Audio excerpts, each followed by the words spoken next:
Testing, testing, testing. Testing. Would you like for it to be louder?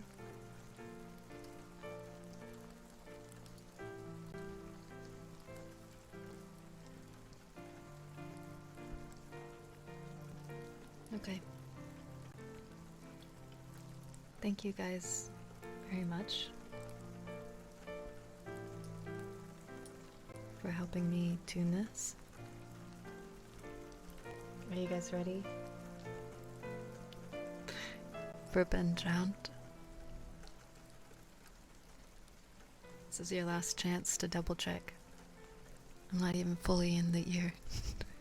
Seems so little much like I'm right inside your head.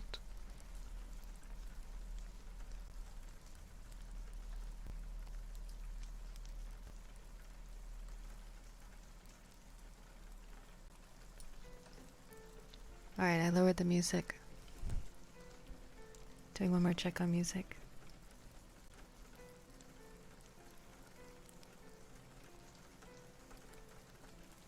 I'm going back and forth between the ears because I don't know what to do. If I'm not between the ears, how does this sound?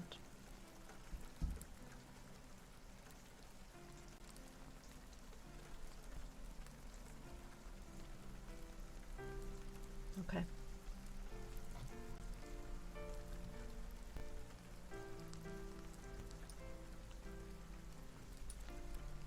Okay, I'm gonna try my best.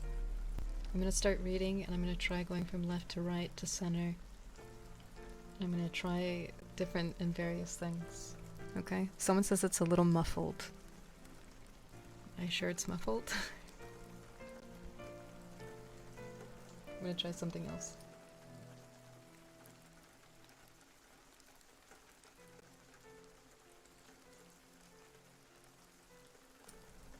Okay, how is this? Checking. Checking.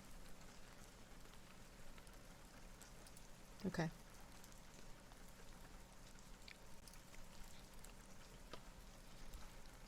Alright, chat. This is when we're gonna start part 1 of Ben Drowned. Please, relax. Turn up the volume. Enjoy the story. And please, be patient with me. Post number 1, 17, I have dyslexia, September 7th, 2010. Okay. I need your help with this. This is not a copy pasta. This is a long read, but I feel like my safety or well-being could very well depend on this. This is a video game related. Specifically, Majora's Mask. And this is the creepiest shit that has ever happened to me in my entire life. Having said that, I recently moved into my dorm room starting as a sophomore in college, and a friend of mine gave me his old Nintendo 64 to play. I was stoked, to say the least. I could finally play all of those old games of my youth that I hadn't touched in at least a decade. His Nintendo 64 came with one yellow controller and a rather shoddy copy of Super Smash Bros. And while beggars can't be choosers, needless to say, it didn't take long until I became bored of beating up level 9 CPs. That weekend, I decided to drive around a few neighborhoods about 20 minutes or so off campus, hitting up the local garage sales, hoping to score on some good deals from the ignorant parents. I ended up picking up a copy of Pokemon Stadium, GoldenEye, fuck yeah, F-Zero, and 2 other controllers for $2. Satisfied, I began to drive out of the neighborhood when one last house caught my attention. I still have no idea why it did. There were no cars, and only one table was set up with random junk on it. but something sort of drew me there. I usually trust my gut on these things, so I got out of the car, and I was greeted by an old man.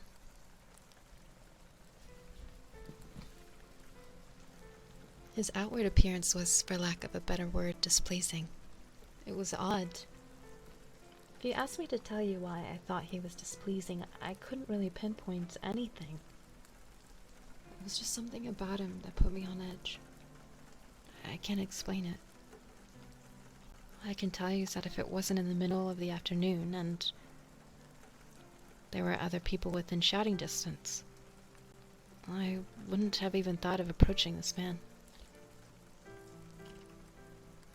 He flashed a crooked smile at me and asked what I was looking for. Immediately I noticed that he must be blind in one of his eyes. His right eye that had a glazed over look about it. I forced myself to look into his left eye instead, trying not to offend, and asked him if he had any old video games.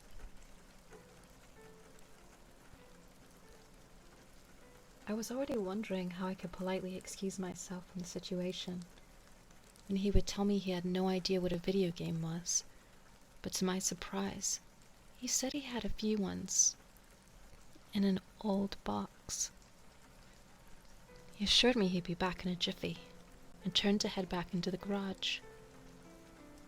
As I watched him hobble away, I couldn't help but notice what he was selling on his table.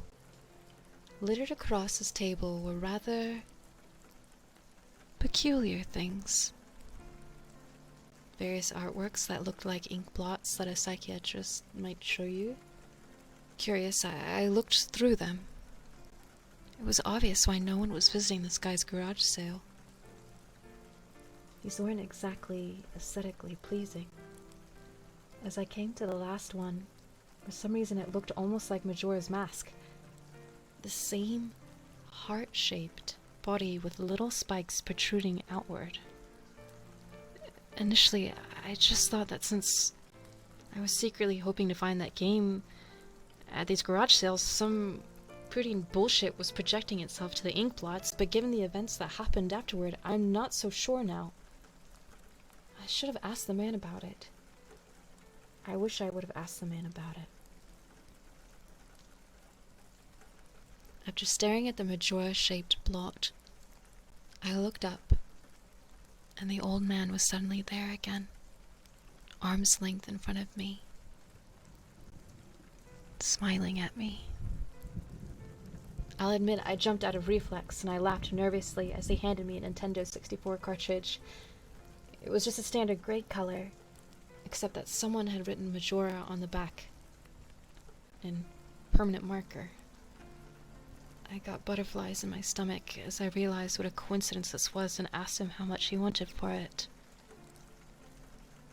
The old man smiled at me and told me that I could have it for free.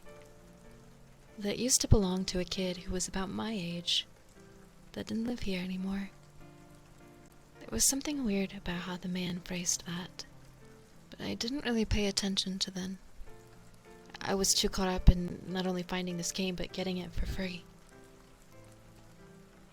I reminded myself to be a bit skeptical, since this looked like a pretty shady cartridge.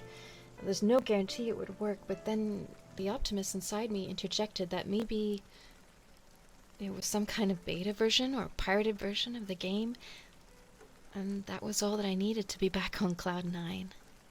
I thanked the man, and the man smiled at me and wished me well, saying, "Goodbye then."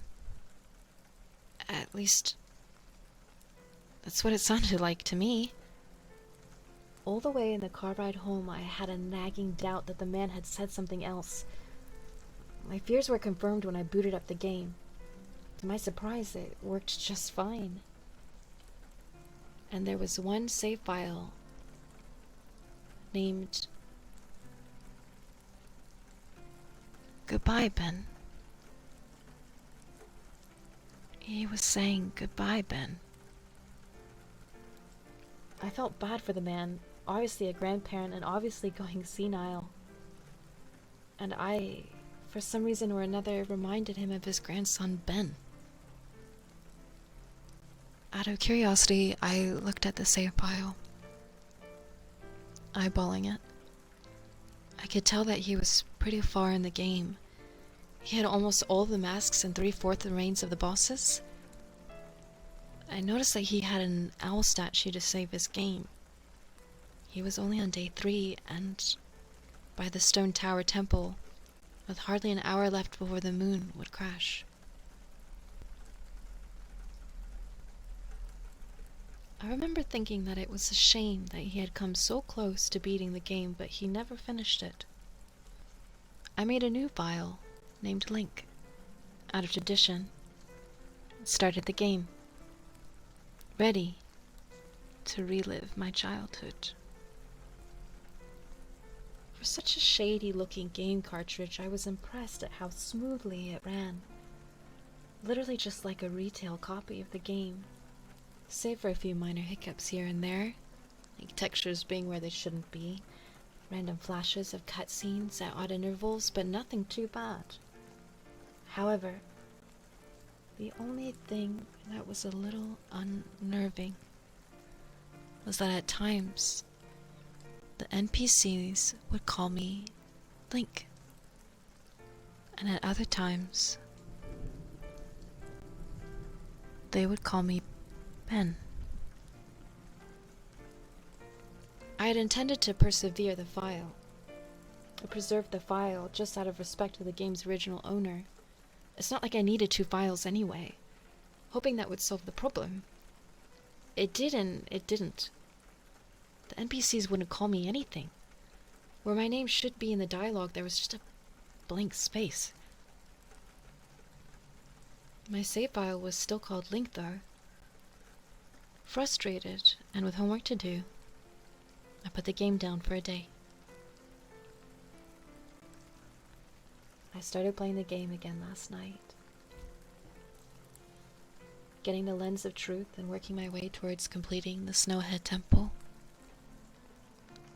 Now some of you more hardcore Majora's Mask players know about the 4th day glitch. For those who don't, you can Google it, but the gist of it is that right as the clock is about to hit 0000 on the final day, you talk to the astronomer and look through the telescope. If you time it right, the countdown disappears, and you essentially have another day to finish whatever you were doing. Deciding to do the glitch and try and finish the Snowhead Temple, I happened to get it right on the first try, and the time counter at the bottom disappeared. However, when I pressed B to exit the telescope, instead of being greeted by the astronomer, I found myself in the Majora boss fight room at the end of the game.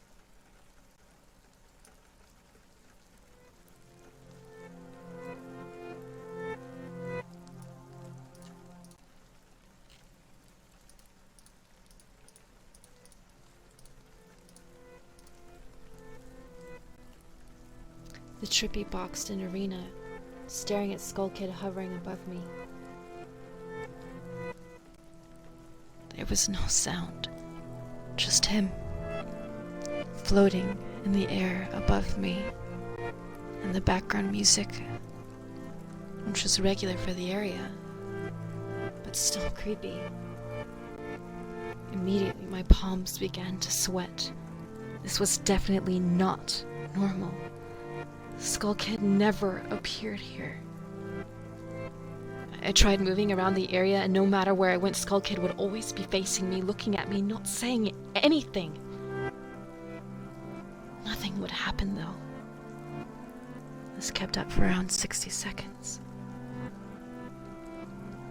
I thought the game had bugged or something, but I was beginning to doubt that very much. I was about to reach for the reset button when text appeared on my screen.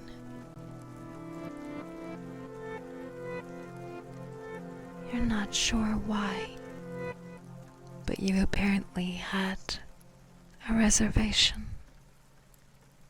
I instantly recognized that text. You get that message when you get the room key from Anju at the Stock Pot Inn. But why was it playing here? I refused to entertain the notion that it was almost as if the game was trying to communicate with me. I started to navigate the room again, testing to see if that was some sort of trigger that enabled me to interact with something else. And I realized how stupid I was to even think that someone could reprogram the game. Like, this was absurd. Sure enough, 15 seconds later, another message appeared on the screen. And again, like the first one, it was already a pre-existing phrase. Go to the lair of Temple's boss? Yes. No. I paused for a second, contemplating what I should press and how the game would react. When I realized that I couldn't react, I couldn't select no. Taking a deep breath, I pressed yes. And the screen faded to white with the words, "Dawn of a new day." With the subtext, blank.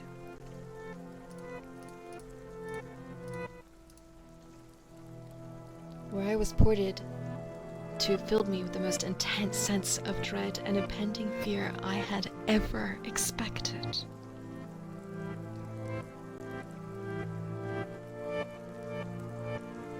The only way I can describe the way I felt here is having this feeling of inexplicable depression on a profound scale. I'm normally not a depressed person, but the way I felt here was a feeling that I didn't even know existed. It was such a twisted, powerful presence that seemed to wash over me. I appeared in some kind of weird Twilight Zone version of Clocktown. I walked out of the clock tower, as you normally do when you start from day one, only to find that all of the inhabitants were gone. Usually with the fourth day glitch, you can still find the guards and the dog that runs around outside the tower. This time, they were all gone. What replaced them was the ominous feeling that there was something out there in the same area as me and that it was watching me.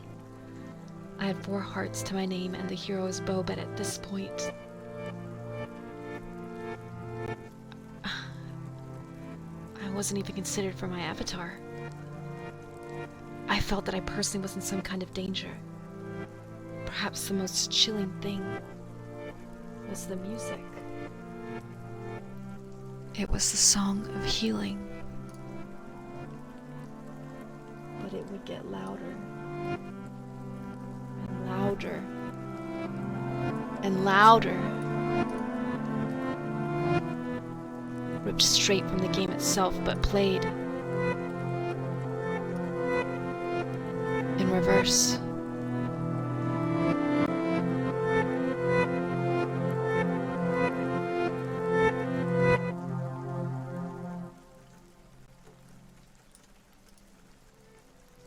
The music would get louder, building up so as if you should expect something to pop out at you, but nothing ever did. A constant loop began to wear on my mental state.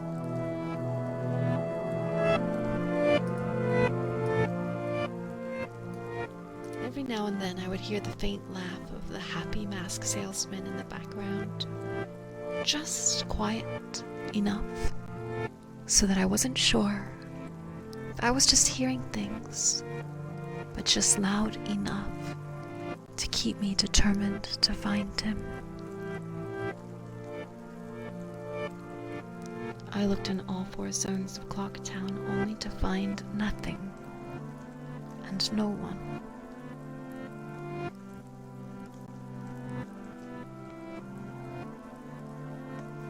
Textures were missing. West Clock Town had me walking on air. The entire area felt broken. Hopelessly broken. As the reverse song of healing repeated for what must have been the 50th time, I just remember standing in the middle of South Clock Town, realizing that I had never felt so alone in a video game before.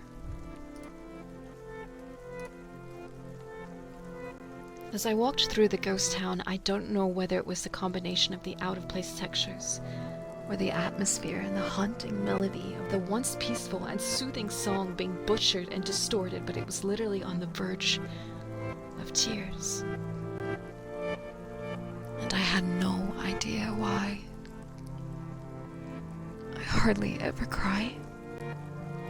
Something had gripped me here, and this powerful sense of depression that was both foreign and crippling. I tried leaving Clocktown, but every time I attempted to zone out, the screen would fade to black, and I would just zone into another part of Clocktown. I tried playing my ocarina. I wanted to escape, and I did not want to be here. But every time I played the Song of Time or Song of Soaring, it would only say, "Your notes echo so far, but nothing happens."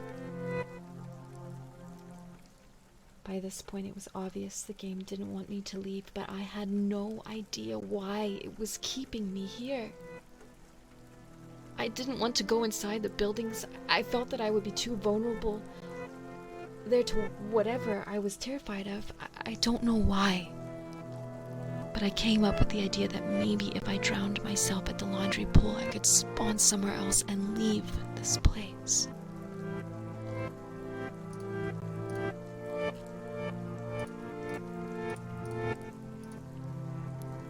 As I zoned in and ran towards the pool,